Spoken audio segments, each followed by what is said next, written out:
Welcome to the Being Known podcast with my friend, Dr. Kurt Thompson. My friend, Pepper Sweeney. We are here to discover and explore what it means to be truly known. And we are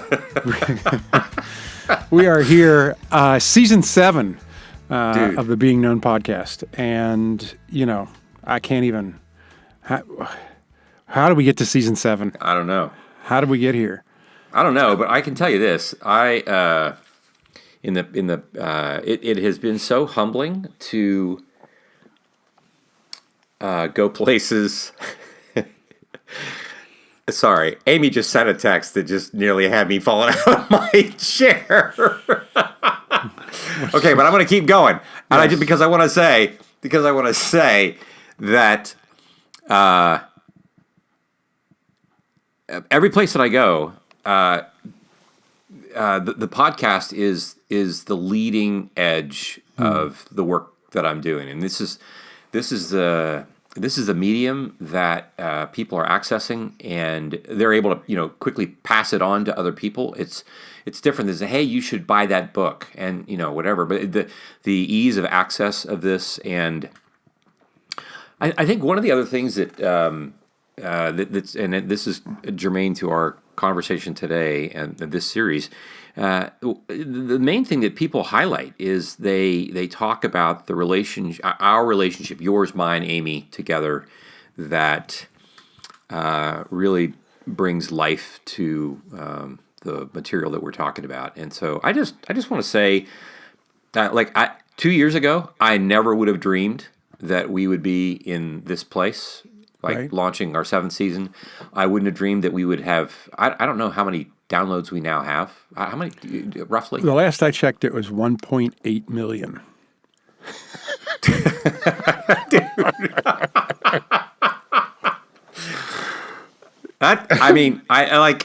I who knew? Honestly, when we started, I think I said to Amy, if we get like 400 people to listen, that'll be awesome. That'd be awesome. Really, 1.8 million. Yeah, it's just yeah. So I'm just it continues to be humbling, and we want to continue to steward this, and we're grateful for our audience, for your listeners, you all who are out there who are taking in this material and are encouraging us and giving us hope and energy to continue to do this work. So thank you so much for our listeners as well. Yeah, indeed. We are, this season is going to be about confessional communities, which we talk a lot about on the Being Known podcast. And so the title of this season is Confessional Communities, Practicing for Heaven. And like you said, Kurt, I think so much of what is happening here on this podcast, you're teaching a certain teaching a certain subject, but we're living that subject at the same time. Yeah, It's really. I was thinking about it this morning. It's just a mirror of the lessons that's happening in real life, in real time. Yeah, and that's very cool. So today's episode is Confessional Communities, Forming Outposts of Beauty and Goodness. Yeah. Well, I think we've said this is going to be a mini series. Yes, and so it's not going to be as they're probably not have as many episodes in the series, and our episodes themselves will be not quite as long, so people won't have to put up with my yammering for as long as you want to be burdened with this for as much time. But we would just say that we really feel compelled to offer this series on confessional communities. There's been so many questions and requests about it. And so we want to provide our listeners with a more detailed, kind of a deep dive into this process. At the same time, we just reflect that for kind of continuing to immerse ourselves in it, this is material that we cover in The Soul of Desire. The last 2 or 3 chapters are really kind of where most of this sits. And so if, for just a slower paced reflection and reading about it, that's where you can find information about that there. And the other thing I want to highlight from the beginning is that in this series, we're not explicitly giving you an experience. We're not giving you an experience of being in a confessional community out, for our listeners. In these are not a substitute for that. Right. We want, though, to highlight a lot of what happens in these. And I think one thing I would invite us to consider is, what you said earlier, Pepper, that people have talked about our relationship, and it's been fruitful for me as well. This relationship that we have is so much of what the energy that helps me even continue to do this.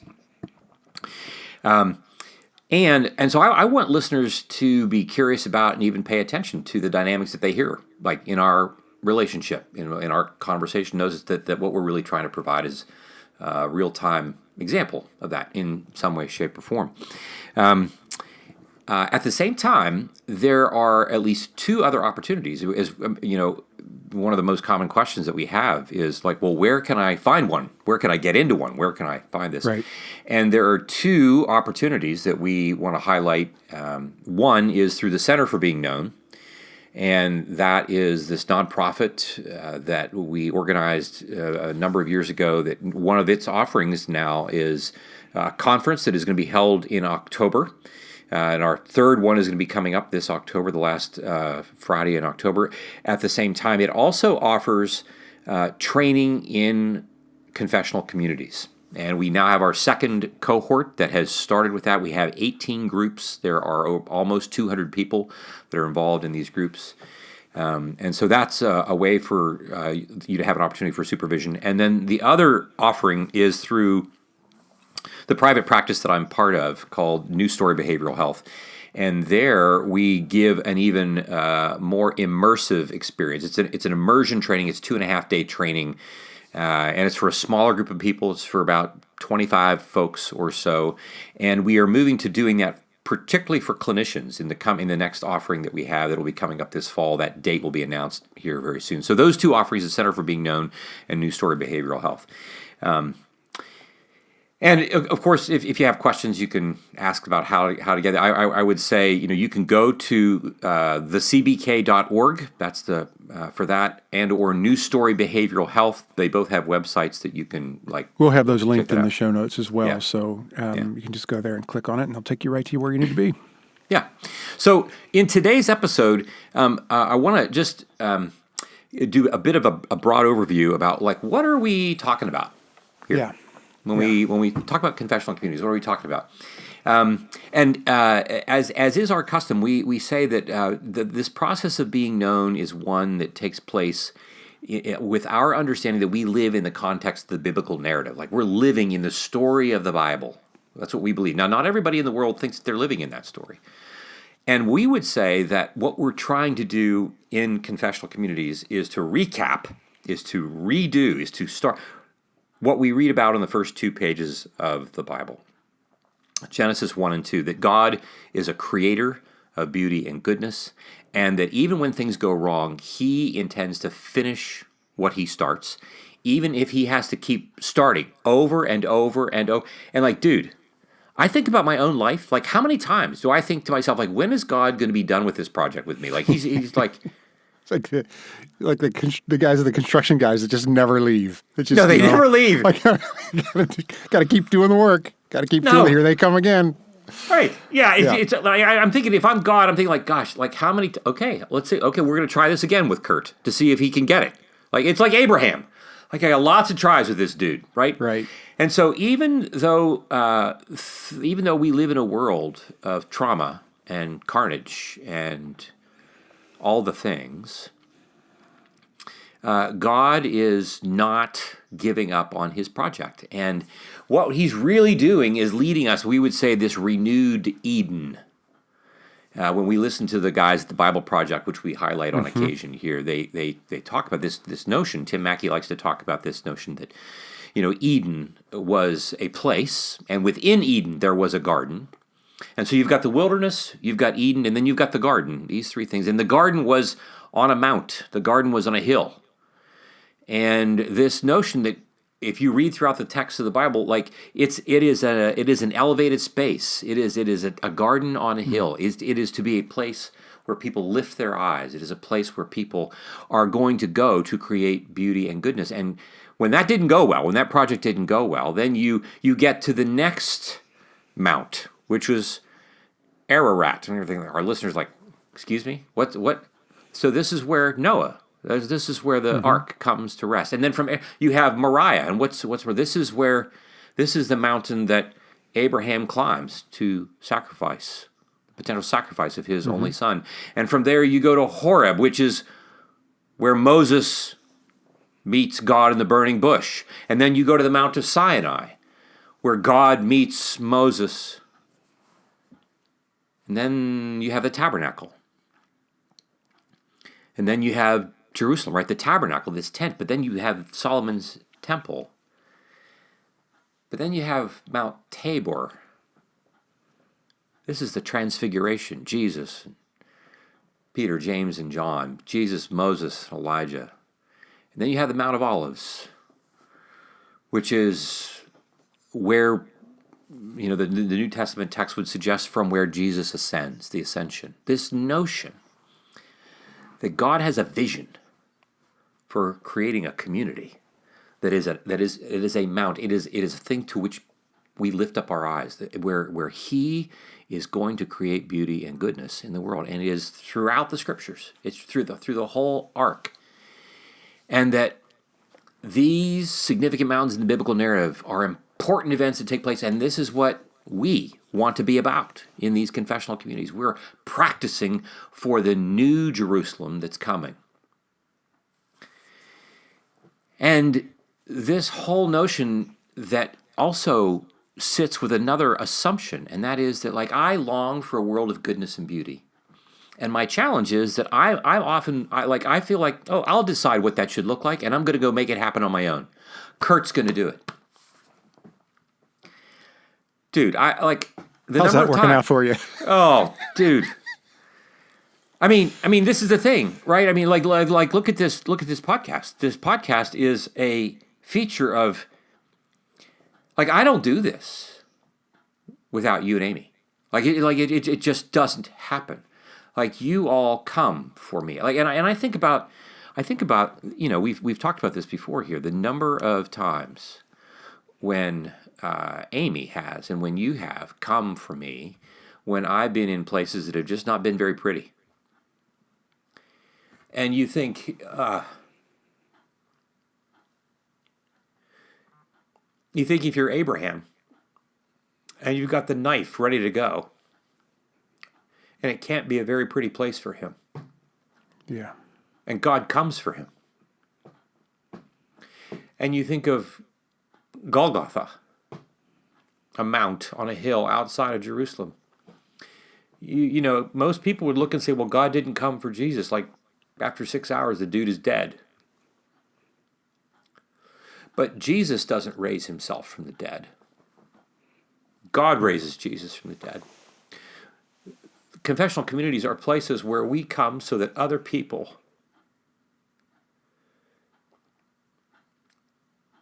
become the voice and hands and bodies of God to raise the parts of our life from the dead that are dead.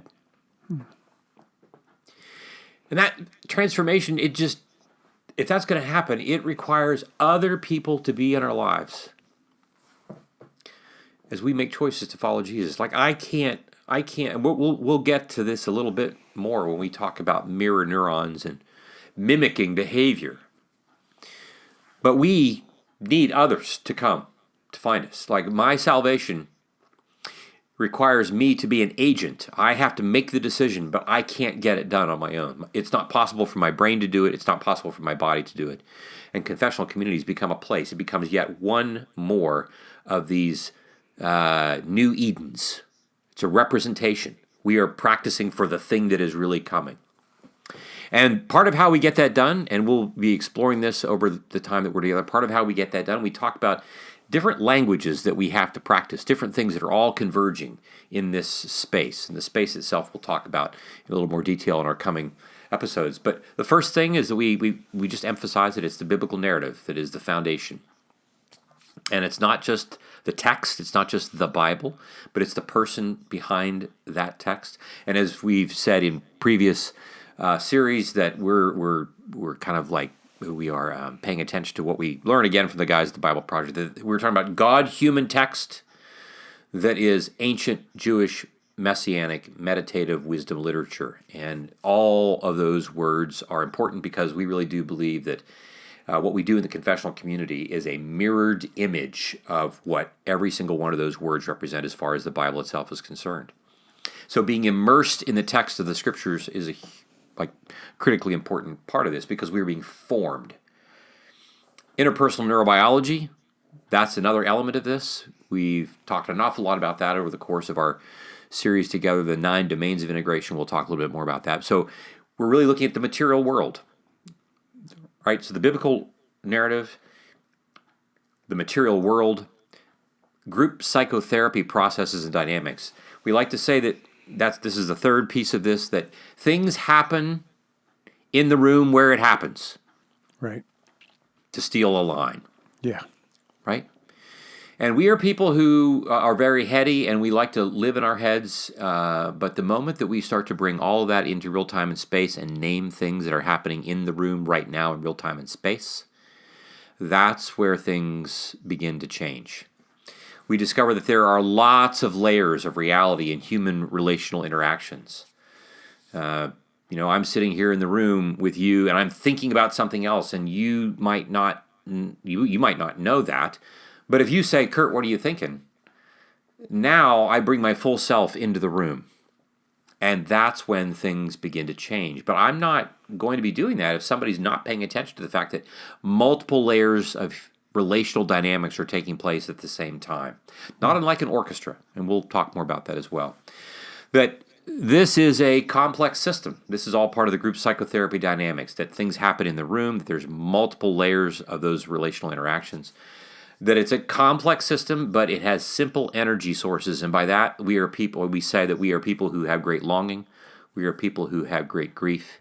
We are people who long to be people of joy, but we are prevented from that by virtue of our fear and our shame. We talk about how life is actually very simple and excruciatingly difficult. But it's not difficult because it's complicated. It's difficult because of how much fear and how much shame we carry with us. And so one of the things that we really then want to try to do or become, we want to become people who are multilingual. We want to talk in all these different dialects that we've just listed, from the biblical narrative to neuroscience to group psychotherapy work. All these things are in play as part of how we are being formed. And we'd say that so the different languages that we're going to learn, and this is part of what we learn in these confessional communities. And we say that language is a function of culture, like language represents culture. And so we are going to learn, we live in a culture, the culture that we typically operate in is a culture that helps us practice not being very wise. It helps us practice being distracted. It helps us practice paying only attention to myself. It narrows my scope of attunement and awareness of the world. This is going to be a process that learns multiple different languages so that we can see things that we couldn't even imagine seeing before. And so therefore we become aware of all these things that are happening, and that not only that, but we're not just going to notice things that happen in the confessional community. We come to recognize that everything that happens in that confessional community is happening at Safeway. It's happening in the bedroom. It's happening in the kitchen. It's happening in the boardroom. It's happening in church worship services. It's happening everywhere. What's different about confessional communities is that here we are explicit about it. We're just going to be honest about what's actually happening, and we're not going to pretend that we're something other than who we are. The mission of these confessional communities is that we become formed into the image of the King. And so it's a formational process. We are formed. We don't form ourselves. We participate. We have agency, as we said before, but we are not by ourselves ultimately the masters of the process. We are being formed by the community that we are embedded in. And that's going to be true no matter what. So the real question becomes, what is the community in which you're embedded? Is it your Facebook community? Because I'll tell you, if that's the case, like, dude, we could go on and on about the trouble that's going to cause. Real briefly, we've got 2 texts that are going to be examples of like how this kind of happens for us, just to get us started. And again, this is to get us started, to help us start to percolate and be curious about like how we're using the biblical narrative and how that applies. The first is Luke 24. Many of you are familiar with this story. There's these 2 guys that are walking to Emmaus, and they come upon this third dude. They don't know who he is, and he starts talking to them about what the events were in Jerusalem. This is the Sunday of the purported. They've heard rumors that this Jesus that they followed had been, he'd been crucified, resurrected, and this dude is walking with him, and he's talking about the scriptures and so forth. And they're like, "Oh, this is really interesting." And he has to go on, and they invite him in for dinner, and he breaks the bread and gives thanks.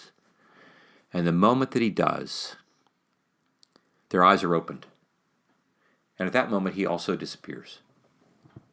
It's important for us to pay attention to this, that he had been talking to them for their entire walk, but things didn't happen for them until the bread was broken. It's important for us to pay attention to. Then we get to John 20. Thomas, who had not seen Jesus with the rest of the gang at his first appearance, is in the room where Jesus appears again. And many of you may know this story, that Thomas is invited by Jesus. Look at my wounds. And we come to find that, Thomas didn't just need to believe that Jesus was alive. Thomas actually also first needed to believe that Jesus was dead. He wasn't there. They all took off. They all took off like who knows what happened to him. It's not until Thomas sees Jesus' wounds that Thomas believes. It's not just that he sees him alive. He sees the evidence that he was dead. Yeah. And we're going to come to find out that our transformation and our coming to life is as much about our wounds as it is about our strengths. Belief only changes when first there is a change in the material world. Until I can reveal to you in real time and space, in the room with you, what is true about my life, I'm not going to make changes. It's not going to be enough for me just to hear a sermon. I'm going to have some kind of material interaction with other people before my belief begins to change. And this change takes place in the context of community. So for today, we've got a couple of things. One is an artistic offering, and that is the Renaissance painter Caravaggio has a painting of Thomas that we invite our listeners. I'm looking at it right now. It's dude. Yeah. Yeah.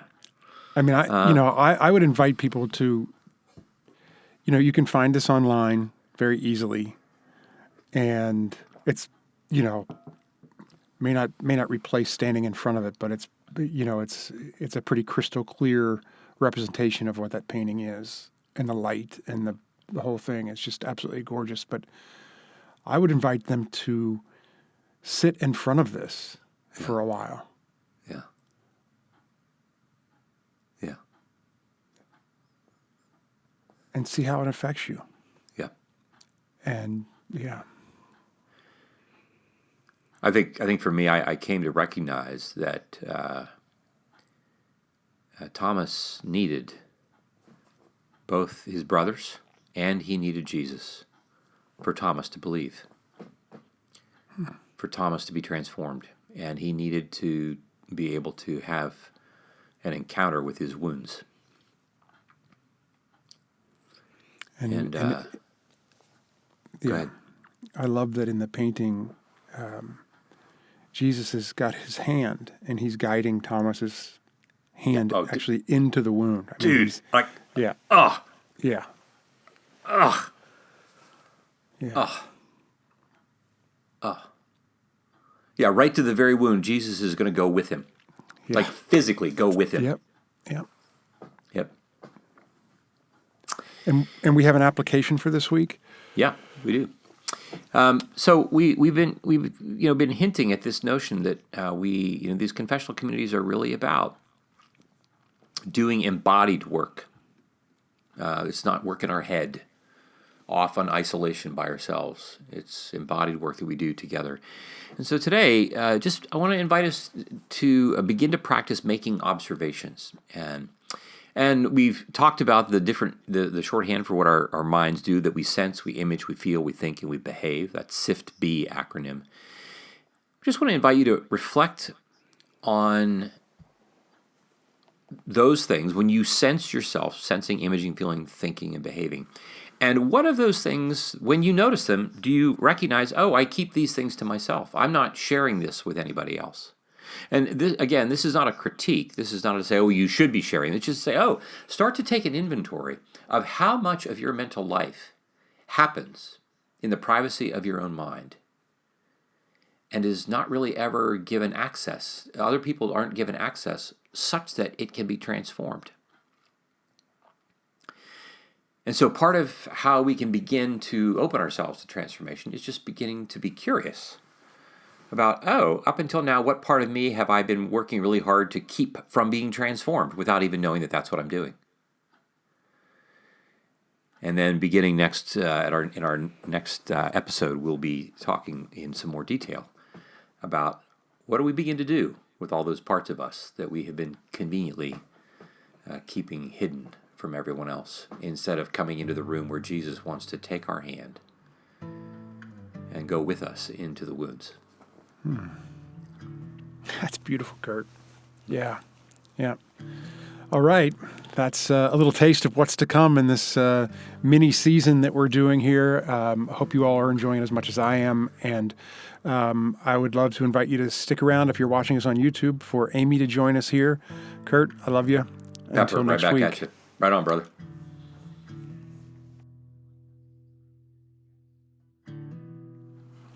Hey, Amy. Hey guys.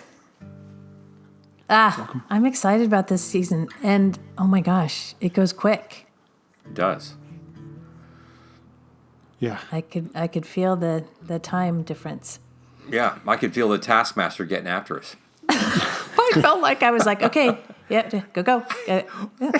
Well, that 20-minute one I sent earlier. I know, but I looked down at the beginning of our thing, like, oh my gosh, she's serious. Like, you've got 20 minutes. Two things hit me, and they're similar. And one of them was, Kurt, when you said these confessional communities we will be formed by these confessional communities. And then, we will be formed by any community. Right. We're being formed no matter what. Right, we're being formed. So it's not like, okay, the confessional communities, we can choose that. We can choose that, but we're choosing. No matter what, we're choosing how we will be informed. That's right. Or be formed. Yeah, right. And then the other thing, which is also I thought about this morning as I was thinking about the episode, is that like this is hard work. It is risky business. It is scary because we're being vulnerable. But a friend of mine said, she said, it's the right hard work. Meaning this is the life-giving work. This is, because we work hard. No matter what, we're working hard. It's hard work. And we get to choose which work we do. Yeah. I was thinking about the idea of when you were talking about culture and how, the outside culture is forming us all the time. And so it's actually creating a culture, though, right? I mean, this culture where all of this can happen. That's right. Yeah. And that's what this episode was introducing was the ingredients to what that culture can be in the confessional community. That's right. Right. Yeah. I mean, I am, Andy Crouch has, one of the first books that it might have been the first book that he wrote that put him on the map, maybe, called Culture Making.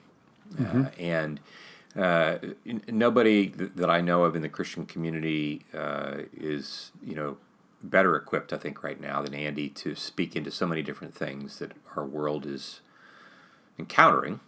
And one of the beautiful things that he talks about is that we are not called to somehow transform the culture around us. It's not my job to go into the world and fix the world. What I am called to do is to create a world. I'm called to not transform, not change culture, but to make culture. I am called to create a way of being. We are planting new Edens. We are planting new gardens in Edens. As we are just the next extension of these different mountains that are placed significantly over the course of the arc of the biblical narrative. And for me, for any single human being to live effectively in the world, I need to know that I am going out into the world to live with the heft of whatever culture is that's behind me and around me. And most of the culture that is outside of the Garden of Eden is a culture of devouring. It's a culture of taking. It's a culture of disintegration. And so if that's the culture that I'm going to expect to support me, I'm a dead man. But when we are creating these kinds of cultures in the confessional community that we're trying to create, it's like I take the two of you with me. I take the two of you with me, and it makes profound differences in the moments, in the small moments in which I choose to hold my tongue instead of not holding my tongue, in which I choose to be curious instead of condemning. I mean, there's dozens of moments every day where, because I imagine Pepper and Amy being with me, and you all, I know that you have others as well, like we have other parts of our community, because of that, I can pause and wait to receive from the tree of life rather than taking from the tree of the knowledge of good and evil. Dozens and dozens of times every day. And I get to live my life more fruitfully because you guys are in it. Because I'm being formed by you, by the presence that you bring to me. Well, and I love the application that the starting point is be curious about what you're withholding or holding back on. Yeah. This was a really good start. Yeah, it was. I'm excited. Yeah. All right. Well, we will see you guys next week. All righty. Good work. Right on.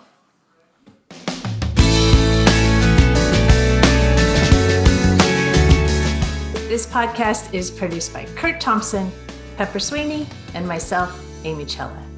Audio production and editing is by Keaton Simons. Video production and editing is done by Mark Gould. If you'd like to connect with us, you can find us on social media at BeingKnownPod. If you like this podcast, tell a friend. If you love this podcast, tell everyone you know. And please rate, and review wherever you listen. Be well, be known.